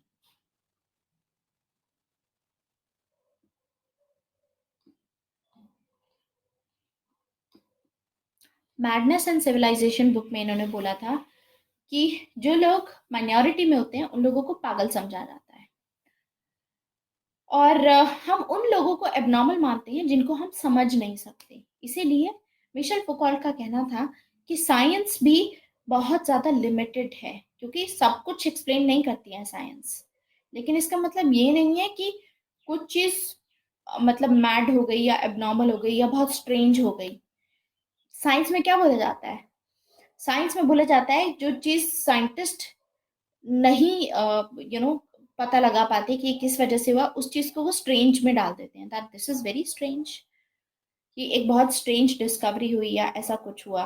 तो अल्टीमेट हमें क्या पता चलता है कि एबनॉर्मल चीज को ये हमेशा, जिसको एक्सप्लेन नहीं कर सकती साइंस, उसको स्ट्रेंज बोल देती है ना। इसीलिए उसी पर्सपेक्टिव से ये बोलते हैं मिशेल फुकॉल्ट कि हर किसी की अपनी खुद एक लाइफ जीने का तरीका होता है, ठीक है, जो कि उनके लिए इम्पोर्टेंट होता है। इसीलिए आप अपना जो तरीका है जीने का दूसरे के ऊपर इम्पोज नहीं कर सकते। आप अपनी लाइफ अपने मुताबिक जियो और दूसरों को जीने दो, लिव एंड लेट लिव। कोई नॉर्म्स की जरूरत नहीं है जो इम्पोज करो सामने वाले पे। आया समझ?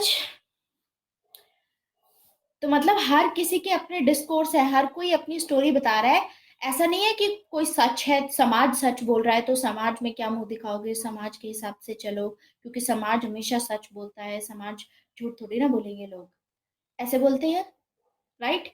तो यानी ये लोग बोल रहे हैं कि उस नॉर्म से मत चलो, उस नॉर्म से मत चलो, इस तरीके से हम पे इम्पोज किया जाता है।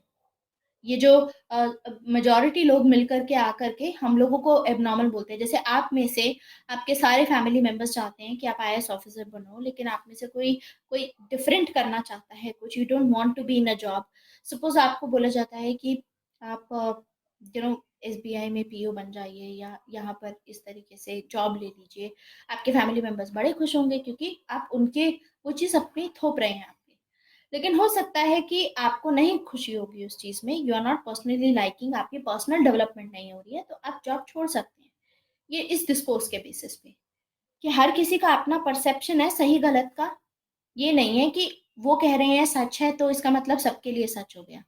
ये इसका पूरा सारा सार है, इस पूरी बात का जो मैं अभी आपको बता रही हूँ। पोस्ट मॉडर्निज्म क्या बोलता है कि अपने मुताबिक अपनी लाइफ जियो, किसी की डिक्टेट करी हुई लाइफ पे मत रहो, ठीक है, इम्पोज मत करो अपने ऊपर सेम चीज। ऐसे ही डिसिप्लिन के बारे में बात की जाती है। डिसिप्लिन में ये बात करते हैं कि ठीक है, डिसिप्लिन स्टेट यूज करता है लोगों को डिसिप्लिन करने के लिए। डिसिप्लिन में कोई क्रिएटिविटी नहीं होती, कोई फ्रीडम नहीं होता डिसिप्लिन में। तो मिशेल फुकॉल्ट ये कहते हैं कि आज के जमाने में कोई भी फ्री नहीं है। आपको ये लगता है कि आप लोग फ्री हो, अपने घर पे बैठ के आप जो चाहे जब चाहे कर सकते हो, आप फ्री नहीं हो। हम अपने आप ही अपने आप को गवर्न कर रहे हैं, गवर्नमेंटैलिटी है, गवर्नमेंट ने हमारे दिमाग में ये चीज डाल दी है। ये लॉज इस तरीके से डाले गए हैं, जैसे कि suppose you want to you know आपको कोई जल्दी है, आपको कहीं जाना है सपोज, ठीक है। तो अब बीच में आती है रेड लाइट। अब गवर्नमेंट ने दो तीन तरीकों से आपको बताया है रेड लाइट के बारे में। पहला बताया कि देखो, रेड लाइट से अगर आप जाओगे तो आप क्रॉस करके जाते हो तो आपके ऊपर फाइन लगेगा, आपके ऊपर फाइन लगेगा तो आप नहीं जाओगे।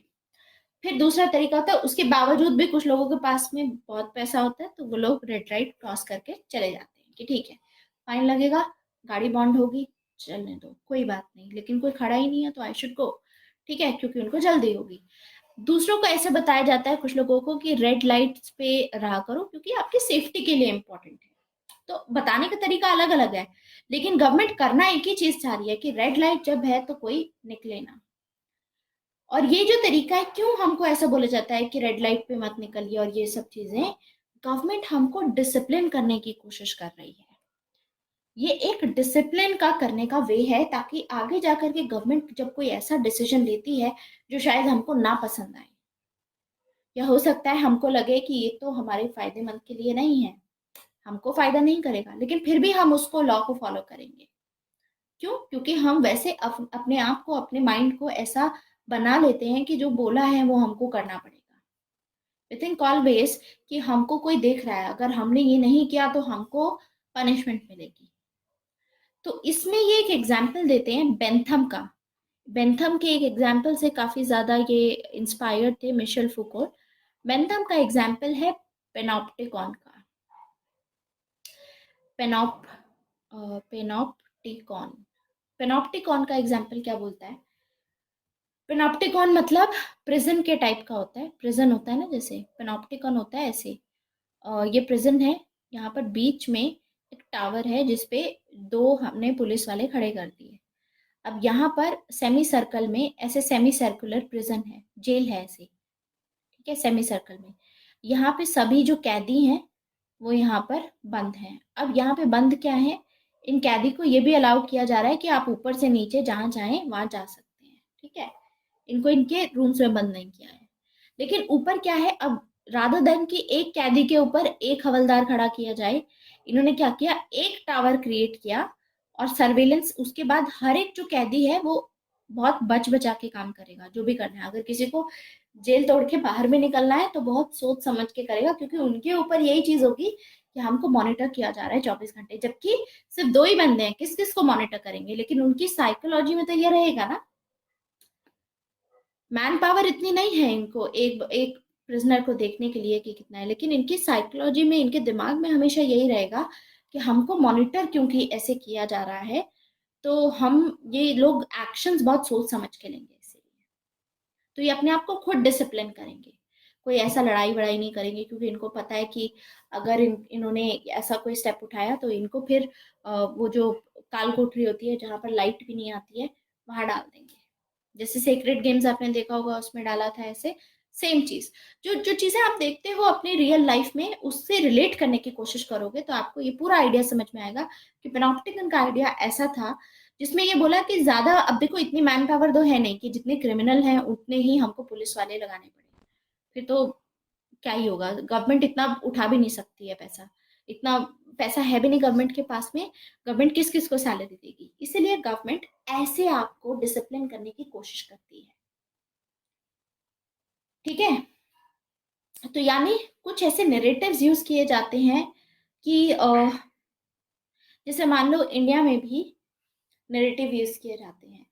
इंडिया में अंबेडकर ने दलित नैरेटिव यूज किया था दलित लोगों के इमेंसिपेशन के लिए। इंडियन नेशनल गवर्नमेंट ने नेशनल मूवमेंट का हवाला दे करके अपना जो भी वो फॉलो करना चाहते थे पॉलिटिकल एक्टिविटीज का, वो उन्होंने किया था। जबकि आप देखोगे इंडियन नेशनल मूवमेंट, अंबेडकर ये बोलते हैं कि इंडियन नेशनल मूवमेंट नेशनल नहीं थी। इंडियन नेशनल मूवमेंट में, इंडियन नेशनल कांग्रेस में सभी अपर कास्ट के मेंबर्स थे, ब्राह्मणिकल मूवमेंट थी वो, नेशनल मूवमेंट थोड़ी ना थी। ऐसे ही जिन्ना बोलते हैं कि Indian national Congress national movement नहीं थी, वो हिंदू मूवमेंट थी। इंडियन नेशनल कांग्रेस जो नेशनल मूवमेंट लड़ रही थी, ऐसे ब्रिटिशर्स बोलते हैं कि कम्युनल मूवमेंट थी।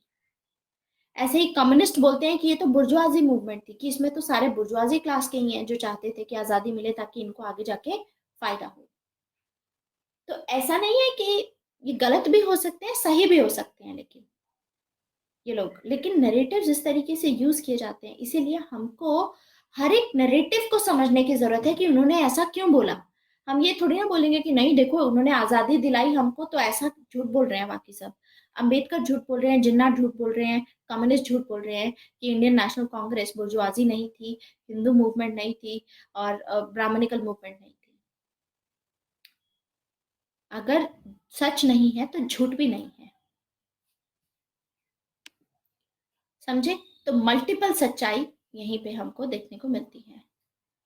ज्यादा टाइम बचा नहीं है शुभम, 20 मिनट्स बचे हैं, उसमें मैं चाह रही हूँ कि आपको ज्यादा से ज्यादा मैं बता सकूं, ताकि कल की जो हमारी क्लास हो उसमें हम पावर का टॉपिक जल्दी खत्म कर पाए। समझ में आया। तो हर किसी का एक अपना इम्पोर्टेंट कंट्रीब्यूशन है। जैसे पहले जो फ्रीडम फाइटर, हाँ कुछ लोग फ्रीडम फाइटर बोलते हैं उनको, कुछ लोग उनको टेररिस्ट बोलते हैं। आया समझ में। बहुत कुछ दिमाग में जा रहा होगा, बहुत कुछ जंबल अप हो रहा होगा, कंफ्यूजन हो रहा है। अभी इसको स्ट्रीमलाइन करेंगे अगली क्लास में। अभी मैं चाह रही हूँ कि आपके दिमाग में ये सब आए कि क्या हो रहा है पूरा। मतलब आप जो भी, आपकी अंडरस्टैंडिंग है, इन लोगों का कहना है पोस्ट मॉडर्निस्ट का, जो भी आपकी अंडरस्टैंडिंग है, जो आपको लगता है कि ये तो मैंने सही समझा है, वो चीज मिसअंडरस्टैंडिंग है। इसका मतलब ये कहते हैं ऐसा कि अभी तक जो आप सोचते आए हैं वो सही नहीं है, वो आपकी मिसअंडरस्टैंडिंग है। तो यानी आज के टाइम पे आपको कभी लगता होगा कि आप तो ट्रेडिशनल हैं, आप तो कंजर्वेटिव हैं, समटाइम्स आपको लगता होगा नहीं नहीं आपके मॉडर्न ख्याल है किसी चीज में, किसी में लगता होगा नहीं नहीं हम तो पोस्ट मॉडर्न भी हैं एट द सेम टाइम। यही तो बात है कि अब सब कुछ हो इसमें जो ये बात कर रहे हैं। तो पेनॉप्टिकन का आइडिया यही दिया गया था कि अब हम जैसे प्रिजन में होता है ना, कि सारे जेलर्स को, जेलर्स में जेलर एक होगा और या उसके दो सिपाही होंगे जो टावर पे बैठ के बस मॉनिटर करेंगे, वैसे ही सेम चीज बाहर हो रही है। अब कोई पुलिस वाला तो आ नहीं रहा है कि आपने ये देखने की आपने गाड़ी में बेल्ट लगाई है कि नहीं, लेकिन उसके बावजूद जब आप निकलते हो अपने घर के बाहर से या अपनी लोकेलिटी से बाहर निकलोगे जहां आपको लगता है कि अरे यहाँ तो मैं किसी को नहीं जानता, यहाँ पर तो बेल्ट लगानी पड़ेगी, तो आप ऑटोमेटिकली बेल्ट लगाते हो। सेम इज कि हेलमेट नहीं पहना है, तो कुछ लड़के ऐसे करते हैं कि हेलमेट अपने आपने हाथ में पहन करके आप बाइक चला रहे हैं, लेकिन जब दिखा आगे कहीं पुलिस वाला है तो फिर उठा करके आपने हेलमेट पहन लिया। Same is the thing. ठीक है। द पॉइंट इज कि हम लोग ऐसा करते हैं क्यों? क्योंकि हमको डिसिप्लिन करने का तरीका है, जबकि आप ये देखोगे कि कितने लाखों लोगों को मॉनिटर करने के लिए कितने कम पुलिस वाले हैं। आपकी सिटी में पुलिस वाले बहुत कम होंगे और पॉपुलेशन इतनी ज्यादा होगी, उसके बावजूद हम अपने आप को गवर्न करते हैं। ये गवर्नमेंट का एक यूज करने का तरीका है, पावर को यूज करने का तरीका है, मतलब ऐसे बताने की कोशिश इसमें की जा रही है। तो थोड़ा सा समझते हैं, मॉडर्न को थोड़ा रिवाइज करते हैं। मॉडर्न में हमने देखा था कि रिलीजन था। मॉडर्न में रिलीजन के बेसिस पे ही अथॉरिटी इम्प्लीमेंट की गई थी। ये बिलीव किया जाता था कि जो भगवान होते हैं उनको उन्हीं के बेसिस पे ये पूरा वर्ल्ड है वो ऑर्गेनाइज किया गया है। इसीलिए ये समझा जाता था, लोग ये समझते थे कि जो लोग चर्च जैसे चर्च के फादर्स हैं, जो लोग टेम्पल के प्रीस्ट हैं, पंडित हैं, जो लोग, वो लोग जो हमको बोलेंगे वो यानी भगवान को समझते हैं। इसीलिए जो वो लोग बोलेंगे हमको वो करना पड़ेगा। तो हम ये किया करते थे पहले। ऐसे ही जब मॉडर्निटी आई, जब साइंस आया, तो साइंस ये बताता है हमको कि यूनिवर्स कुछ फंडामेंटल पार्टिकल से बना है, जिसको हम ऑब्जर्व कर सकते हैं, जिसको हम वेरीफाई कर सकते हैं कि ये पार्टिकल्स हैं। एंड ये किससे पता चलेगा हमको? कौन बताता है हमको? साइंटिस्ट बताते हैं। हमको तो नहीं पता है, हम तो पढ़ते हैं कि साइंटिस्ट ने ये बताया, तो हम तो मान लेते हैं कि अच्छा अच्छा अच्छा, ये साइंटिस्ट प्रूव कर चुके हैं तो ये तो सही चीज बोली है फिर तो। अरे यार अच्छी चीज है, मतलब साइंटिस्ट ने ये चीज निकाल दी। ऐसा सोचते हैं ना हम लोग कि साइंस प्रूव कर चुकी है, ऐसा बोलते हैं तो हम उसको मान के उसको फॉलो करने लग जाते हैं।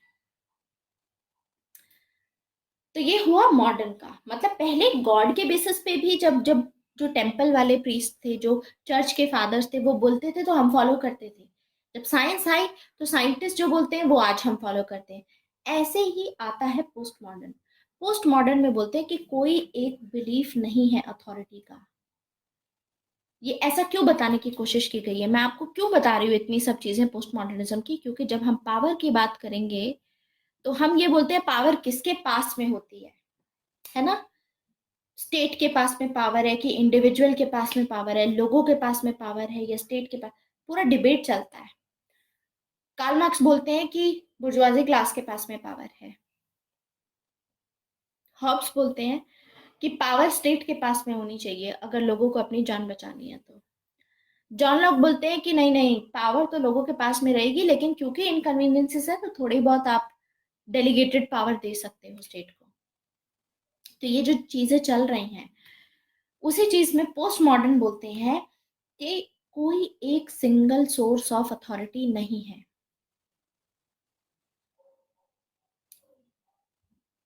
समझे? कोई एक सिंगल सोर्स ऑफ अथॉरिटी नहीं है। कोई भी सिस्टम ऑफ नॉलेज अथॉरिटी आप पे डाल सकता है। कुछ लोग भगवान को मान करके क्राइम नहीं कमिट करते, कुछ लोग लॉस के डर से क्राइम कमिट नहीं करते, कुछ लोग भगवान को मानते ही नहीं है लेकिन उसके बावजूद क्राइम कमिट नहीं करेंगे, क्योंकि वो सोचते हैं कि ये चीज गलत है उनके अकॉर्डिंग। क्योंकि जैसे हम लोग खुद ही सोचते हैं ये चीज कि मान लो आजकल लोग एथिस्ट ज्यादा हैं, मंदिर कम जाते हैं, पूजा कम करते हैं। सो सेम चीज है हमारी पोस्ट मॉडर्न में कि कोई एक बिलीफ नहीं है। There is no belief in authority of any system of knowledge.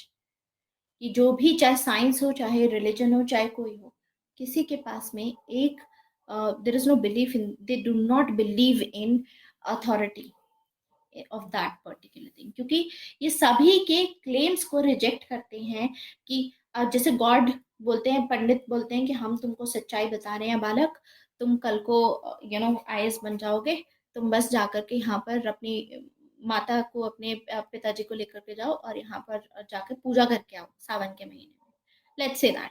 तो उनका ये कहना होगा कि ये 100% 100% ये सच हो जाएगा, आप जाके ये करके आओ, वो 100% एब्सोल्यूट के साथ बताते हैं। तो हम तो अब क्योंकि हम लोग रैशनैलिटी में हैं, तो हम लोग क्या सोचते हैं रैशनैलिटी के हिसाब से कि अरे पंडित मतलब क्या झूठ बोल रहा है। अब सेम चीज अब साइंस में बोली जाती है कि आप मेहनत करोगे, आप ये करोगे तो आप जरूर पा जाओगे, है ना। मेहनत करोगे 10%, आप रोज 10 घंटे पढ़ाई करो, पूरी फुल कंसंट्रेशन के साथ पढ़ाई करो, आपको मिल जाएगा। लेकिन उसके बावजूद भी क्या होता है, जो लोग ये सब करते हैं उसके बावजूद भी ऐसा हो जाता है कि उनके 10 नंबर कम रह जाते हैं फाइनल लिस्ट में, या 15 नंबर कम रह जाते हैं, कईयों के 1 नंबर में मिस हो जाता है, तो वहां लक काम करता है। अच्छा, ऐसे भी स्टूडेंट्स होते हैं जिन लोगों के स्कोर बहुत हाई होता है, प्री में मेंस में बहुत आगे होता है, लेकिन आगे जाकर के जब इंटरव्यू में वो होते हैं तो इंटरव्यू के मार्क यहाँ इन मार्क्स में मार्क खा जाते हैं। जहाँ दूसरों को 45 मिल रहे होते हैं इंटरव्यू में, उनके यहाँ पर स्कोर कम होता है प्री और मेंस में, लेकिन उनको इंटरव्यू में मान लो आउट ऑफ 45 मिला, किसी को इंटरव्यू में सिर्फ 20 देंगे और उसके प्री और मेंस में बहुत ज्यादा होंगे। तो लक फैक्टर अभी भी आया ना कहीं पे, यानी साइंस भी एब्सोल्यूट ट्रुथ नहीं बता रही है। हाय ऋषभ, आपको शुरुआत से शुरू करनी होगी, फर्स्ट लेक्चर से देखना शुरू करना होगा ये पूरा कोर्स। हम इस कोर्स के पेपर 1 सेक्शन ए के बिल्कुल मिड में हैं, तो आप अभी से अगर कनेक्ट करने की कोशिश करेंगे डिफिकल्टी होगी। पहले लेक्चर से शुरू कीजिए, ठीक है। सो यानी ये लोग रिजेक्ट करते हैं, पोस्ट मॉडर्न बोलते हैं कि कोई एब्सोल्यूट ट्रुथ नहीं है, ना तो आपको पंडित सच बता रहा है, ना ही आपको वो लोग बुर्जुआजी क्लास जो ये बोलते हैं कि मेहनत करो, ठीक है, ना तो वो सच बता रहे हैं। लक भी तो काम करता है किसी किसी के साथ में, वरना लोग मेहनत करते हैं, और लोग इतनी मेहनत करते हैं जितनी मेहनत शायद उन लोगों ने भी नहीं की होगी जिनके जिनकी किस्मत साथ दे गई उनका। तो अल्टीमेटली वी डोंट नो कि ये किस्मत किस चीज पे क्या बेसिस है, कैसे साथ देती है। That means there is no factor जिसको आप एब्सोल्यूट बना करके बता सको कि ये चीजें फॉलो करोगे तो आपका हो जाएगा, यू नेवर नो। हमेशा अनप्रिडिक्टेबिलिटी रहती है, इसीलिए बोला जाता है कि दैट लाइफ इज अनप्रिडिक्टेबल, ठीक है। सो यानी पोस्ट मॉडर्न जो स्कॉलर्स हैं वो ये बिलीव करते हैं कि कोई एक फंडामेंटल प्रिंसिपल नहीं है, यूनिवर्स केओस में है, डायनेमिक है यूनिवर्स, स्टैटिक नहीं है। इसीलिए जो भी नॉलेज आपके पास में आज है, जो भी आप सोच रहे वो प्रोविजनल है, एब्सोल्यूट नहीं है। फंडामेंटल नॉलेज नहीं है किसी के पास में, आपके पास में प्रोविजनल नॉलेज है, थोड़ी बहुत नॉलेज है जो आपके मुताबिक आपको लगता है कि सही है। तो यानी परमानेंट नॉलेज किसी के पास नहीं है।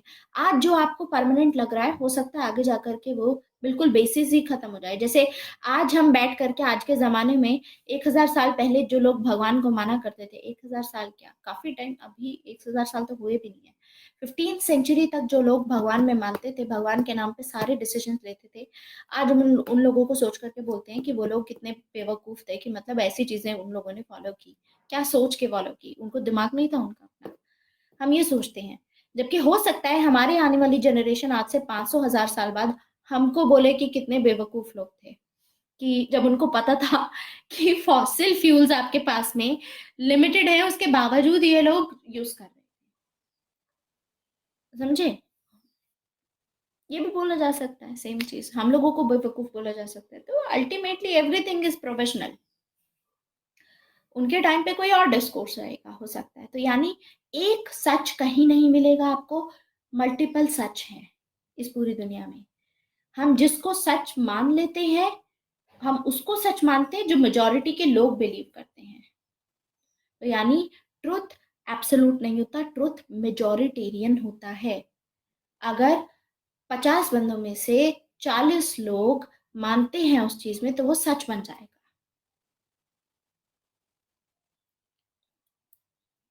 दैट मीन्स जो भी हमारी अंडरस्टैंडिंग है सच को लेकर के, वहां से पावर पता चलती है, किसकी पावर, मेजोरिटी की पावर। तो यानी मिशेल फुकॉल्ट इसीलिए बोलते थे कि नॉलेज इज पावर। क्या बोलते थे, knowledge is power. Knowledge is power का मतलब क्या होता है,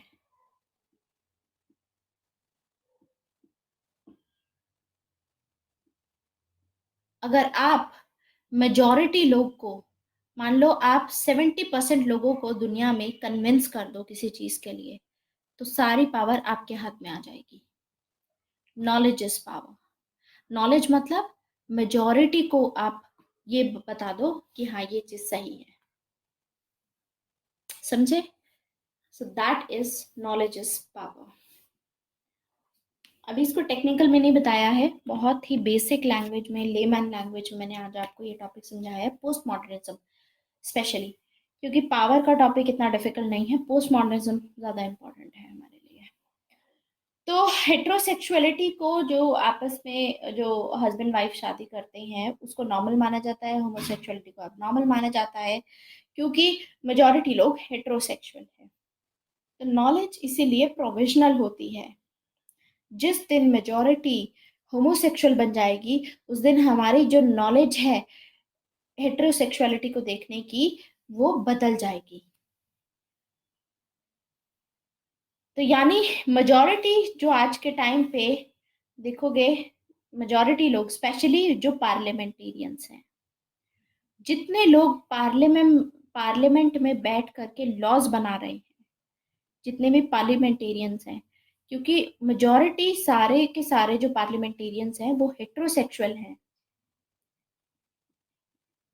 इसीलिए हम देखेंगे कि ये लोग होमोसेक्सुअलिटी को, ये लोग एबनॉर्मल मानते हैं, पागलपन मानते हैं। ठीक है? ना तो पार्लियामेंट में वेमेन को इतने अच्छे से रिप्रेजेंटेशन है, ना ही होमोसेक्सुअल्स या ट्रांसजेंडर्स को है, इसीलिए ऐसे लॉज बनाए जाते हैं जो कि मैन पॉइंट ऑफ व्यू से होते हैं। मैन पॉइंट ऑफ व्यू से लॉज बनाए जाते हैं, यानी वो लॉज बनाए जाते हैं, उनके पर्सपेक्टिव से बनाए जाते हैं जो पावर में है, इनके पर्सपेक्टिव से बनाए जाएंगे जो कि डोमिनेंट है, those who are in power. तो यानी अब देखो कौन से ज्यादा, सबसे जो आइडियोलॉजी हमने पढ़ी, कौन सी आइडियोलॉजी ज्यादा डेमोक्रेटिक है? Which is more democratic? Post modernism बहुत डेमोक्रेटिक है। क्यों?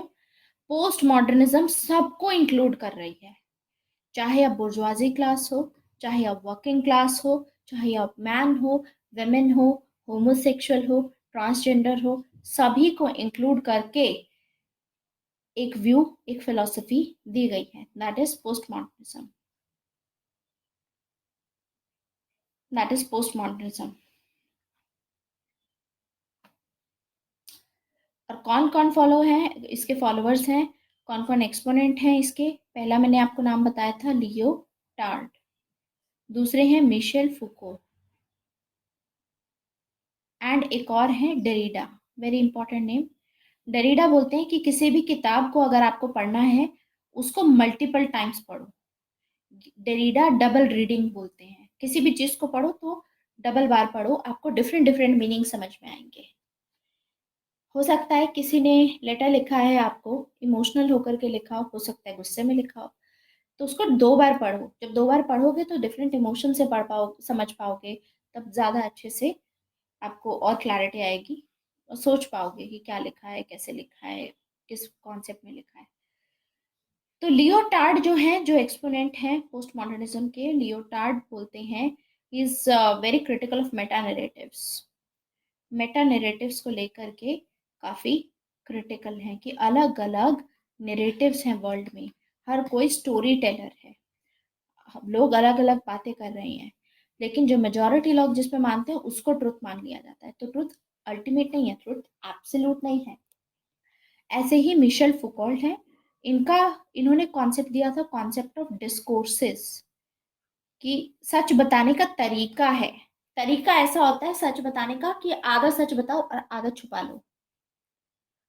अब आपको ये तो बता दिया कि यू नो मैगी 2 मिनट में बन जाती है, ऐसा बता दिया आप लोगों को कि मैगी, भूख लगी है मैगी खाओ, टेस्टी यमी सब कुछ बता दिया, लेकिन अल्टीमेटली ये चीज पूरी नहीं बताई कि मैगी को बनाने से पहले वो प्रिपरेशन करनी होती है, आपको पानी उबालना होता है, आपको उसमें मसाला डालना होता है, या अगर आपको वैसे वाली मैगी बनानी है जैसी आपको टीवी में दिखाई जाती है, वो नहीं बताते हैं। ये नहीं बताते हैं कि मैगी फास्ट फूड में आती है। ये नहीं बताते हैं कि मैगी में कितनी कैलोरीज होती हैं। ये नहीं बताते हैं कि अगर ज्यादा कंज्यूम करोगे तो इससे ओबेसिटी होगी, है ना। ये चीजें बिल्कुल नहीं। ये भी नहीं बताया जाता है कि न्यूट्रिशनल एस्पेक्ट क्या है उसका। ये न्यूट्रिशनल नहीं है, कभी नहीं बताएंगे। बस वो ये बोलते हैं कि यमी है और ऐसी चीजें हैं। तो यानी जो भी चीज आपको बताई जाती है, जो भी सच आपको बताया जाता है, जो भी बताने का तरीका होता है, तरीका ही ऐसा होता है कि आधी बातें आपको 1% बता दी और 99% छुपा ली उसकी सच्चाई। So that is the concept of discourses. ऐसे डरीडा डीकंस्ट्रक्शन की बात करते हैं। डीकंस्ट्रक्शन यानी किसी भी चीज को अगर आपको समझना है, डीकंस्ट्रक्ट करना है, तो उसको डबल रीड करो, अच्छे से समझो। बार बार रीड करोगे तो आप उसको अच्छे से समझ पाओगे। मतलब किसी भी चीज को देखने का नजरिया 2-3 बार देखो उस चीज को। ऐसा नहीं है कि सिर्फ एक ही नजरिए से देख करके आप बस उस पर सेट कर दो कि नहीं ये चीज गलत है, तुमने मेरी मर्जी के खिलाफ ये किया क्यों। ऐसे करके, जैसे होता है ना कि आपके पेरेंट्स होते हैं बहुत, आपने कोई स्टेप उठाया सोच समझ करके या अपनी इंडिविजुअलिटी के according, so they will say कि नहीं हम तो इसमें एग्री नहीं करते हैं, you should have asked us, और ऐसा कुछ। लेकिन ऐसा नहीं है कि ये बहुत एकदम से मतलब ऐसा थिंकिंग ले आए ये लोग कि मतलब इससे पहले एग्जिस्ट ही नहीं कर रहा था और इनके आइडियाज के साथ में आने लगा ये आइडिया। कार्ल मार्क्स के आइडिया में भी हमको यही सेम चीज देखने को मिलती है, क्योंकि कार्ल मार्क्स क्या बोलते हैं। कार्ल मार्क्स ने फॉल्स कॉन्शियसनेस की बात की थी। कार्ल मार्क्स ने बोला था कि आज के टाइम पे जो हम सोचते हैं वो सच्चाई नहीं है, वो एक फॉल्स कॉन्शियसनेस है। जो आप रिलीजन के चक्कर में, नेशन के चक्कर में पड़े हुए हो, ये नेशन और रिलीजन के चक्कर में ये आपको पागल बना रहे हैं। तो ये आपकी कॉन्शियसनेस गलत है आपकी। तो पहले आपको समझने की जरूरत होगी रियलिटी को, कि जो वो बता रहे हैं वो सच नहीं है। सच कुछ नहीं होता है, कोई चीज सच नहीं होती है। हर किसी की, हर इंसान की अपने मुताबिक अपनी सोच होती है। आप दूसरे को एक्सप्लॉइट नहीं कर सकते। ऐसे ही ग्रामशी ने भी बात की थी हेजीमनी की। मैंने अभी बताया आपको कि ग्रामशी ने ये बोला था, जो बुर्जुआजी क्लास है हमारी, जो सोचने की क्षमता होती है, जो डिसीजन लेने की, हमको लगता है कि हमने डिसीजन लिया है, लेकिन वो डिसीजन वो हमसे मैन्युफैक्चर करवाते हैं। They manufacture this in our mind कि हमको ये लेना है, एडवर्टाइजमेंट के थ्रू और मे बी बहुत तरीकों के थ्रू ये ऐसे करते हैं। ऐसे ही अल्थुजर ने भी इंटरपेलेशन का जो कॉन्सेप्ट दिया था कि आई लाइक कॉफी, ऐसा मुझे लगता है, I like coffee but I don't need it. क्या हम कॉफी के बिना सरवाइव नहीं कर सकते? We can survive without coffee. लेकिन बिकॉज मतलब आई लाइक इट क्योंकि सब पी रहे हैं, स्टारबक्स हर कोई जाता है क्या, ये सब चीजें ठीक है। सो उस चक्कर में हम भी करते हैं। हमको लगता है कि नहीं नहीं, स्टारबक्स, दुनिया बोलती है कि स्टारबक्स का नाम है, दुनिया बोलती है स्टारबक्स इज स्टारबक्स यार, तो हमको जाना चाहिए वहां पर। ठीक है। सो इंटरपेलेशन का कॉन्सेप्ट इसमें पूरा दिया गया और हेजेमनी के कॉन्सेप्ट से काफी सिमिलर है। और ये पूरी बात बताई जा रही है पावर के कॉन्सेप्ट में, इसलिए पढ़ रहे हैं हम क्योंकि ये थिंकर्स बोलते हैं कि पावर का कोई एक सोर्स नहीं है। जैसे एक सच नहीं है, वैसे ही पावर का एक सोर्स नहीं है। Power is everywhere. जैसे सच कहीं से भी हो सकता है, मतलब कोई एक पूरा सच नहीं है, ऐसे ही पूरी पावर भी किसी के पास नहीं है। Power is everywhere. अगर आपको लगता है कि सामने वाला जो जमींदार है उसके पास में पूरी पावर है, इसीलिए बेचारा गरीब किसान कुछ कर नहीं पा रहा है, तो गलत है। गलत है, क्योंकि पावर उस इंसान के पास में भी है, इट्स जस्ट दैट वो एक्शन नहीं ले रहा है उसके ऊपर। पावर हर किसी के पास में होती है। पावर कॉन्टिन्यूसली फ्लो कर रही है हमारी सोसाइटी में। आप अपने घर पे बैठे हो, आप बाहर जब बाइक चला रहे हो, गाड़ी चला रहे हो, या आप शॉपिंग कर रहे हो, आप कुछ भी कर रहे हो, आपके ऊपर पावर 24 घंटे एक्सरसाइज हो रही है। आप भी एक्सरसाइज करते हो पावर। आपका छोटा भाई बहन होगा तो आप उनके ऊपर अपनी पावर एक्सरसाइज करते हो, है ना। ऐसे ही आपके पेरेंट्स आपके ऊपर पावर एक्सरसाइज करते हैं, स्टेट उनके ऊपर पावर एक्सरसाइज करता है। तो हर कोई, हर दूसरा, हर मतलब हर इंसान किसी दूसरे इंसान के ऊपर पावर एक्सरसाइज कर रहा है, एट द सेम टाइम उसकी पावर से एक्सरसाइज भी हो रहा है।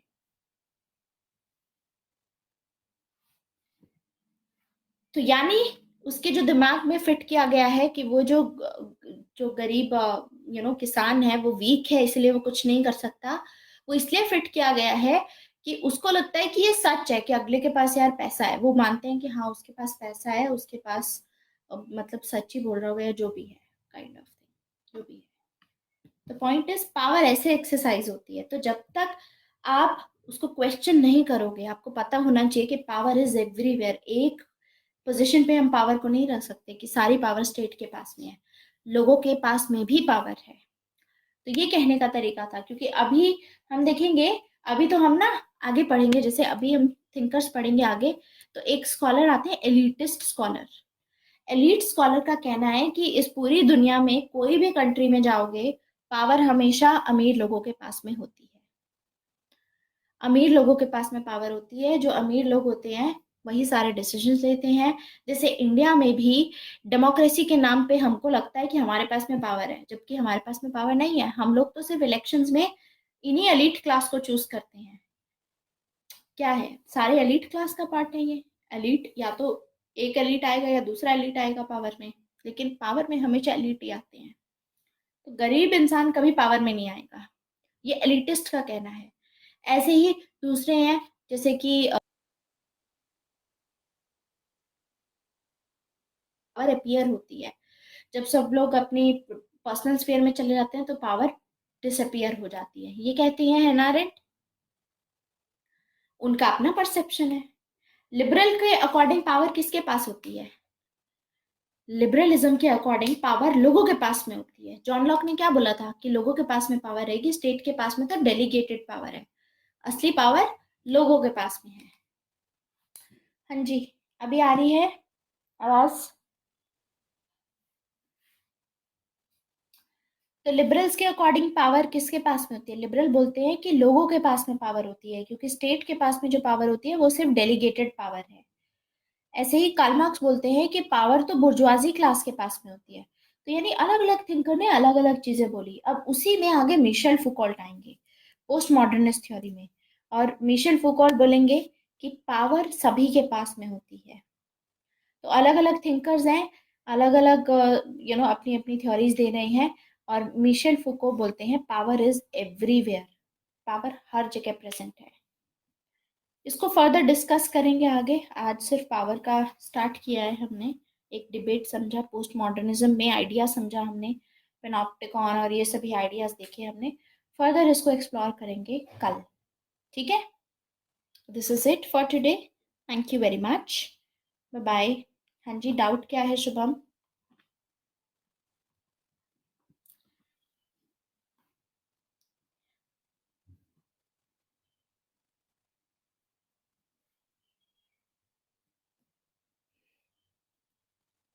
Knowledge is power.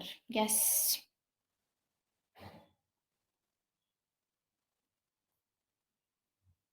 Knowledge is power, और नॉलेज प्रोविजनल होती है। प्रोविजनल मतलब कोई भी फाइनलिटी नहीं है। नॉलेज तो आपके अकॉर्डिंग जो आपको ठीक लगे वो आपकी नॉलेज है। तो मतलब सभी के पास में होगी नॉलेज। तो जब नॉलेज इज पावर तो power is everywhere. Knowledge is not everywhere, सबके अकॉर्डिंग अपनी अपनी नॉलेज सब्जेक्टिव है ना सबकी। हाँ, ठीक है। Okay, this is it, thank you very much. इसको आप अच्छे से पढ़ेंगे, थोड़ा पढ़ेंगे क्या, मैं अभी आपको नहीं दे रही हूँ पावर की पीडीएफ, लेकिन थ्योरीज ऑफ द स्टेट और मैंने फेमिनिज्म की आपको दी है, पहले उसको पढ़ के आओ, फिर आगे कवर करेंगे।